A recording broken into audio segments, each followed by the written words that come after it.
Not me. Envy. I was walking home from a pool with one of my friends. It was around 2 a.m. Anyway, we were walking home. I was just wearing a swimming suit. And as soon as my friend left his home and we said bye, next thing I know, a man starts following me. He yells, "Hey, Nick, go home," a couple of times. The man was getting closer. Then I called Nick to tell him to F off and say stop following me, and he was home already. I turned around again and the man was within 20 feet and I was 2 blocks away from home. He was a tall white man, and I ran home and then looked out the window, and the man was outside staring at my house. And then I look again and he had left. So the dude that followed me home, let's not meet, please. This is by WoopsieDaisiee on the subreddit Let's Not Meet. Happening. I'll update if something else happens. I spent the weekend on Martha's vineyard with a friend and her family. You had to take a ferry to and from the island, so she dropped me off a few minutes ago. The ferry was scheduled to embark at 1:15, and I arrived at 1:11. I was running up the ramps when a man stops me and asks me to take a picture for him. We're the only 2 people there because the boat is about to leave, so I say no. Apparently, he did not like that. He grabbed my arm and tried to drag me to the side of the pier. Luckily, I'm pretty strong, so I just yanked my hand away from him and ran onto the ferry to the upper level, since you could get to a remote part of the boat that way. For some stupid reason, I decided to stick around and grab a water. Big mistake. He saw me and got in line behind me, like way too close to comfort. He's particularly breathing down my neck, so now I'm hiding in the bathroom after running into a crowd. Creepy fairy guy, let's not meet. Edit, left out that he was screaming obscenities at me and when I ran away the first time. Update, thank you guys for the concern. My friend told me about police desk on the ferry, but I was too afraid that they would confront him and he would retaliate. I sat next to a really nice lady with a giant Bernese Mountain Dog, and the dog puts his head on my lap and slept for almost a whole ride. I saw the guy again as I was boarding a bus to get to the parking lot. He didn't see me. Happy ending. Let's Not Meet by BillyBobsCow.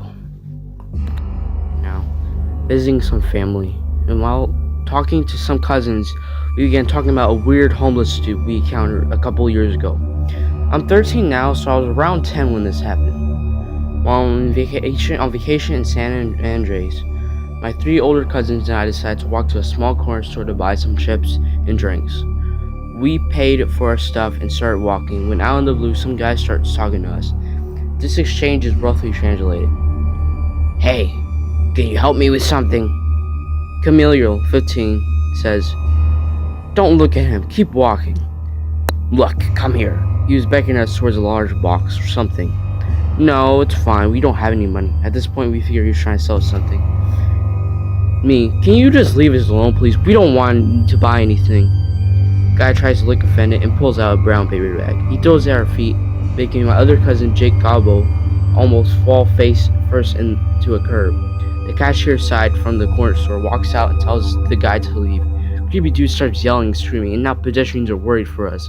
We do stick around watching the cashier getting a broom is sticking up to the dude's face, telling him to go away. Turned out there were only rocks in the bag, but the dude did have drugs on him, according to the cops, who showed up to our hotel room. Now, no, it wasn't the scariest thing, but as a 10-year-old, I was pretty spooked. Thank God that cashier was there. Reddit, Let's Not Meet. This story is written by DelusionsOfGranduer. Happened to a friend back in 1996. I'm relaying the story as it was told to me. My friend Rachel got her license as soon as she turned 16. Her parents gave her a rundown Caprice to drive to school. One day after school, she was driving on the freeway, 96 in Michigan, Farmington Hills, and her car caught on fire. Most kids did not have cell phones at this time. I did, and so did Rachel. We lived in a wealthy community, but majority of school kids had no cell phones. I was given one by my dad, but I was told to only use it in emergencies, so I never used it. This was back when kids actually listened to their parents. So my friend Rachel pulled over on the side of the highway because she saw flames coming from the engine. She used her emergency phone to call her parents. They told her to call a cab, and she did. You have to understand, this time a lot of cabs were unmarked. I took an unmarked cab to driving school while my parents were up north 3 hours away. So having someone pull up in an old Boneville really wasn't unusual. So 10 minutes after calling for a cab, a car pulled behind her. She assumed it was the cab company because the guy had a name badge saying Mike. He told her he would look at her car, but in the meantime, to go have a seat in his car. She had left her cell phone and purse in the car. She noticed he was going through the front seat of her car and going through her wallet. She was too scared to say anything, so she waited, and the guy came back to the car. She gave directions to her house, but when the guy missed the exit, she questioned him. He then placed his hand on her thigh and said, "Pretty girls shouldn't be driving, not be driving alone." She begged him to take her home, but repeated himself, "Pretty girls should not be driving alone." At his third time repeating himself and rubbing her leg, my friend started crying at the top of her lungs. He drove her to a gas station, and I guess I was tired of whining and told her, "Get the fuck out of the car." She never reported it because she thought her parents would be mad at her. Delusions of Grandeur. From the subreddit Let's Not Meet. 1893. I was a teenager at the time, no more than 13 years old. I guess I want to tell this story because I grew up in the richest county in Michigan, Oakland, in a wealthy city where all the teenagers drove Mustangs to school. So creeps are all over the place, and living in a wealthy suburb guarantees no immunity. My friend Jenny and I were at the bookstore in the mall, 12 Oaks Mall. We were about 13 and our parents had dropped us off. At this time, we were into metaphysical stuff, so we were at the section of the bookstore. I was at one end of the book aisle and my friend was at the other, so we were maybe no more than 10 feet apart. I started reading a book and my friend says, "Nicole, get over here." You gotta understand, I was kind of a pushover in this friendship. Always had to do what Jenny said. I was getting tired of it, so I said, I will in a minute, I'm reading something. She made a second request, and I replied rather bitchy, "Why don't you come over here?" At the third request, I actually met her gaze, and she had a concerned look on her face, so I did walk over. She then told me a guy was looking up my shorts while I was reading with his tongue hanging out. I said, "Who?" And then she pointed to the guy as he made a beeline out of the bookstore. I was so pissed. I felt violated. I started marching toward the exit of the store and into the mall. I was going to call this guy out and then get mall security involved. Exit the bookstore, there's a pair of escalators to the right, maybe 20 to 30 feet away. The guy got on the escalator, and just about when I was going to yell and call, the guy looked out. He looked back at me. His eyes were like bug eyes, wild. And the way he looked at me scared the crap out of me. The only way I could describe it was, he just looked like he wanted to kill me. Just pure hatred on his face. This happened 24 years ago, but I can bet you, if I saw this guy in a lineup, I'll be able to identify him. I will never forget his face or the way he looked at me. I froze outside the bookstore as he stared at me the whole time while he took the escalator up. Cold, angry, murderous stare. Before I met his gaze, I was determined to call this perv out, but after I was hit by a shell, I never reported him. I stood there in disbelief. I could guarantee you this guy went on to molest kids and probably murdered some. I still feel guilty for not reporting the guy, but I was a scared teenager. Now I know why victims of abuse stay silent. There doesn't need to be a verbal threat. Sometimes the way somebody looks at you is enough. I have another child molester story from this area, but it happened to a friend. Let me know if you guys want me to post it. Video. Please hit that like button, subscribe, and share with your friends and others you know. So, for the first story, that was pretty creepy. The guy was like just calling your name, but it's a good thing you stayed far away from him and you didn't talk to him, as he probably was trying to maybe like beat you up, kidnap you, or rob you. Probably all those three, maybe. Or maybe like he's just some guy just trying to be funny and just being a dick. But just be careful, be aware of your surroundings at night. Now for the second story about the ferry, it's a good thing you didn't take a picture with that guy, because you said the boat was leaving soon, so if the boat left, who knows what would have happened. But good thing you got on the boat and you did hide, because that guy was like screaming obscurities. Who knows what would happen. This guy probably just really like care if he goes to jail.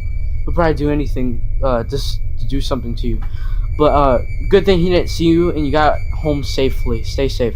For the third story, I would like to say pretty crazy. Be careful with, like, where you go. Although you probably already know, you guys already know your way around things. But the homeless guy, I hope he can get the help he needs, because maybe he's an addict and maybe, I don't know. For the two other stories, thank you for giving us letting me narrate those two stories. I will now be asking people to, like, if I can narrate it now. Um, I would like to say those two sexual abuse stories. I hope this can be like a message to some people that you really shouldn't keep quiet about this, because there's some dangerous people out there, and if you keep quiet about it, sometimes somebody else might suffer. But I never suffered sexual abuse, so I really don't know what it feels like. But it's just a video just spreading out awareness of the subject of, like, why it shouldn't be ignored. And to the people who I did hear about some people defending the guy, saying, "Oh, he wasn't a pedophile or something, or child molester." Um, I don't like this was I don't know how old the story the author of the story was, but I don't really know what to say. I mean, I've seen a riot. I've heard of those groups that support it, not support it, but they defend it, and I really think that they should read the cases of what happens. But I don't know. I know there was this channel called Takedown Man, and there were like some people that were defending the pedophile for, like, saying stuff. They said, "Oh, they're not pedophile until they do something to a child," but, like, they're immediately, like, openly saying that they want to do something to a child in some of the videos that Takedown Man has shown. And I think that you should take people. Sometimes you need to take people's words seriously. If if you're on a, like, for example, if you're, like, on an airport, in an airport, and you make a bomb threat, they're gonna take you seriously. They're not gonna think you're joking, like, or, like, making stuff up. Anyway, you can't believe everything on the internet, but sometimes you gotta be careful. Anyway, guys, thank you for watching, and have a good day. Bye.